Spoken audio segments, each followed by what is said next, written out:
Pozdravljeni, presenečeni kaj.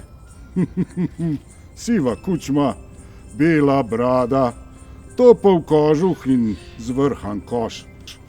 Ampak tale koš je zaenkrat poln hrane za jelene. Ja, tako. Veste, ob tem letnem času se rad ustavim v živalskem vrtu in pogledam vse živali, ki se ne pripravljajo na zimsko spanje. Torej svoje jelene in lose, snežne sove. Ja, največji prijatelji pa so seveda tukaj moji jeleni. Veste, zato sem jih izbral, zato ker imajo zelo široka kopita, ki se ne ugrezajo v sneg, zato lahko dobro vlečejo sani.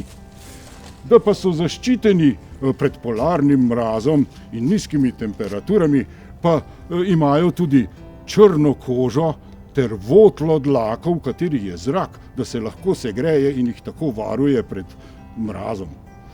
Imajo tudi majhne uhlje in majhne repe. Je zmeraj zanimivo v živalskem vrtu, to pa moram priznati. Zmeraj zanimivo in rad se ustavim tukaj.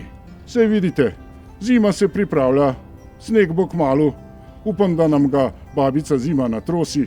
Živali so nekatere šle že spat, druge so še tukaj. Moj čas prihaja. Srečno novo leto, lepše kot je bilo letošnje.